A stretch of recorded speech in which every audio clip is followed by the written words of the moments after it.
नमस्ते, मी विक्रम खोपडे.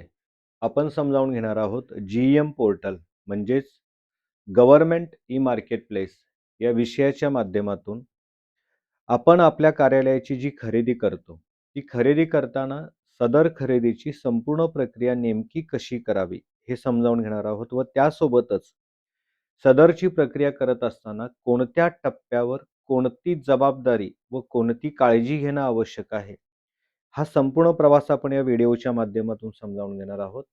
तत्पूर्वी सर्वांना एक विनंती असेल, की माझी गव्हर्नमेंट ई-मार्केटप्लेस म्हणजेच जेम पोर्टल, खरेदी प्रक्रिया, निविदा व ई-निविदा या विषयाच्या अनुषंगाने एक मार्गदर्शिका उपलब्ध आहे.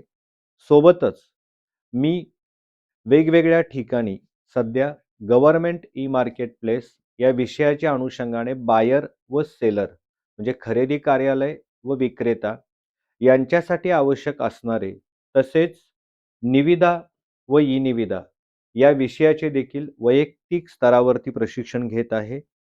तर या प्रशिक्षणामध्ये जर आपल्याला रस असेल म्हणजे सदरचे प्रशिक्षण आपल्याला घ्यावयाचे असल्यास अथवा सदरची मार्गदर्शिका आपल्याला आवश्यक असल्यास मी या व्हिडिओच्या खाली डिस्क्रिप्शनमध्ये 2 वेगवेगळ्या लिंक दिलेल्या आहेत. आपण दिलेल्या लिंकवरती वैयक्तिक माहिती सबमिट करू शकता. सदरची माहिती सबमिट केल्यानंतर मी आपल्यासोबत वैयक्तिक संपर्क साधेन. आपण आपल्या मूळ विषयाकडे जाऊ. गव्हर्नमेंट ई-मार्केटप्लेसच्या माध्यमातून खरेदी करत असताना नेमकी कोणत्या टप्प्यावरती कोणती काळजी घ्यावी? सध्या आपण कार्यालयाला आवश्यक असणारी साहित्य खरेदी व कार्यालयाला आवश्यक असणारी सेवा खरेदी कार्यालयाच्या बायर लॉगिनमधून बाय करत आहोत. सदरची आपण जी वस्तू किंवा सेवा खरेदी करतो, ती खरेदी केलेली वस्तू संबंधित विक्रेता म्हणजे GM पोर्टलवर रजिस्टर असलेल्या सर्व वस्तू या कोणत्यातरी सेलरच्या आहेत. तर आपण जी आपल्या कार्यालयाच्या माध्यमातून खरेदी करतो, तर सदरची खरेदी कोणत्याही सेलरच्या अकाउंटला म्हणजे सेलर लॉगिनला जाते.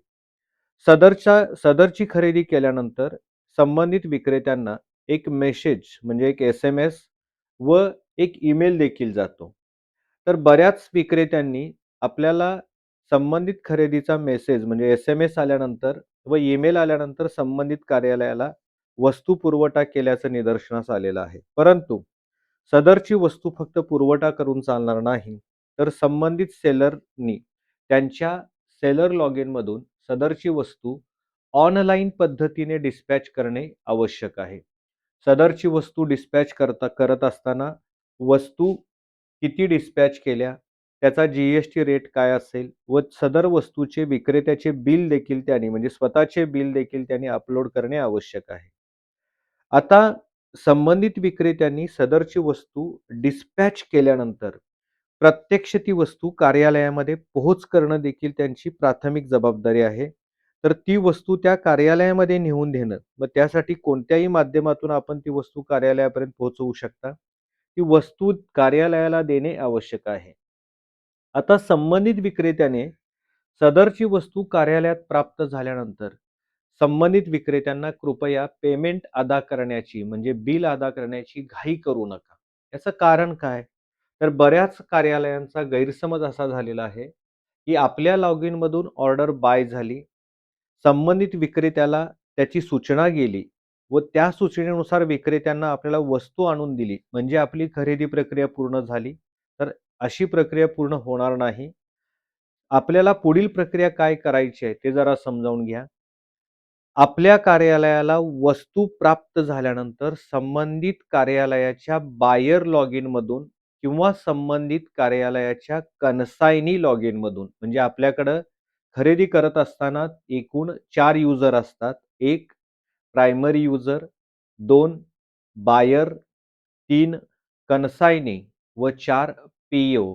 परंतु बहुतांशी कार्यालयांच्याकडे कन्सायनी हे पद स्वतंत्र नसल्यामुळे आपण बायर यांनाच कन्सायनी केलेलं आहे.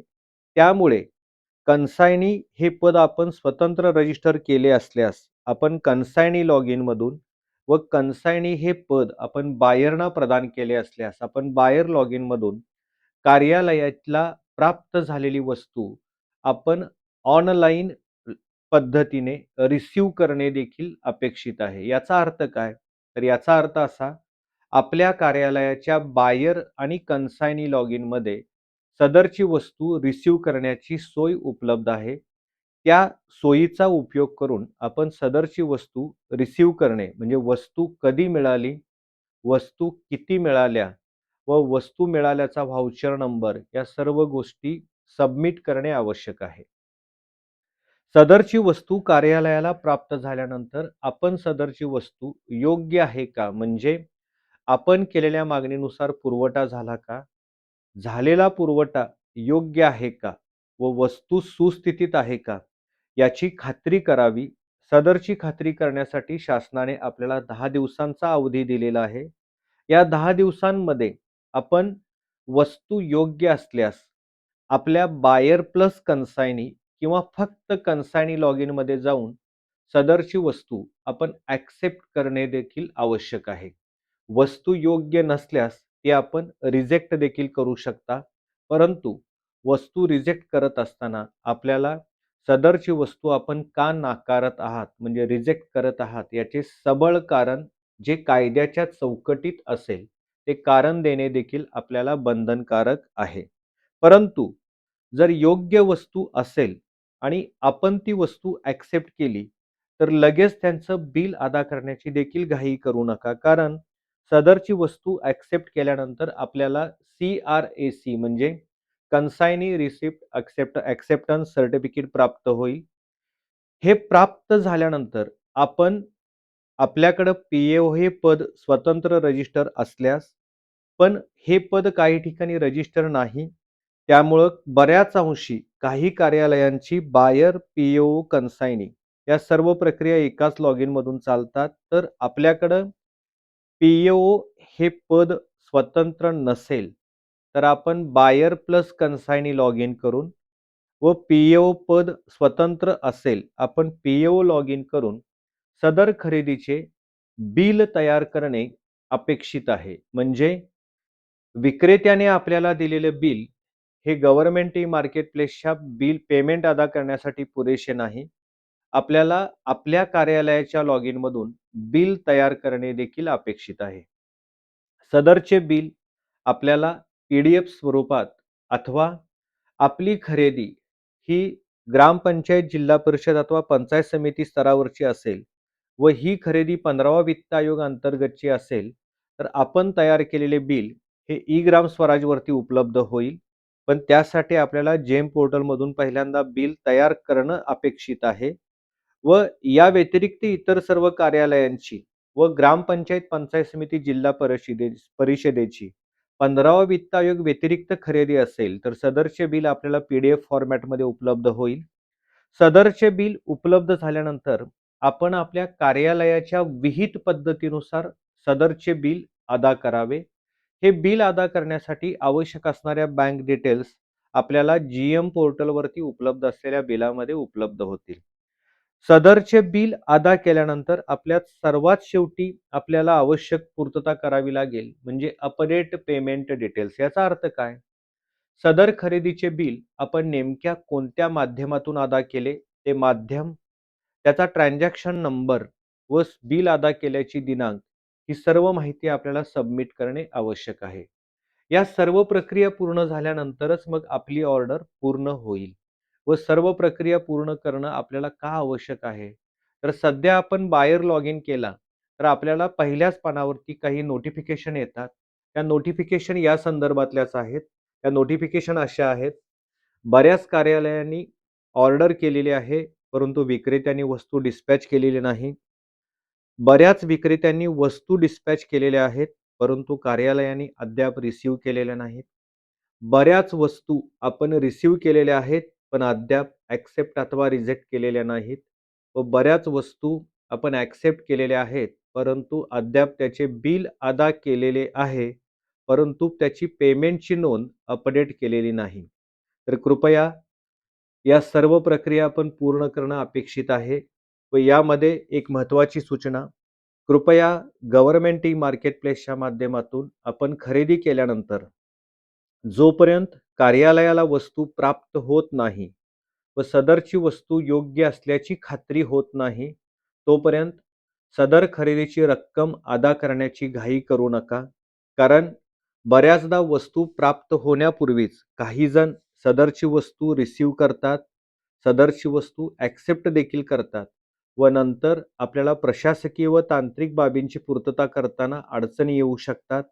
तर या अडचणी येऊ नयेत यासाठी पहिल्यांदा खरेदी जेम पोर्टलवरून करा. खरेदी केल्यानंतर सदरची वस्तू कार्यालयाला प्राप्त करून घ्या. वस्तू प्राप्त झाल्यानंतर त्या वस्तूचा रिसीव्ह करा. रिसीव्ह झाल्यानंतर वस्तूची खात्री करा. वस्तूची खात्री झाल्यानंतरच ती वस्तू ॲक्सेप्ट अथवा रिजेक्ट करा व पुढील प्रक्रिया पूर्ण करून मगच पेमेंट अदा करा. या सर्व पद्धतींची व या सर्व टप्प्यांची काळजी घेऊन मगच तुम्ही सदरची प्रक्रिया पूर्ण करा. याबाबतच्या सर्व व्हिडिओ मी डिटेल्समध्ये लवकरच शेअर करेन. आजचा प्रवास इथपर्यंतच. कृपया हा उपक्रम योग्य वाटल्यास हे चॅनेल इतरांना शेअर करा. हे चॅनेल सबस्क्राईब करा. बेल आयकन प्रेस करून माझ्या व्हिडिओंची सूचना येण्यासाठी नोटिफिकेशन ऑन करा व ही माहिती आपण इतरांच्यापर्यंत पोहोचवण्यासाठी हा व्हिडिओ कृपया शेअर करा. सर्वांना आदरपूर्वक नमस्कार आणि सर्वांना विनम्रपूर्वक आभार.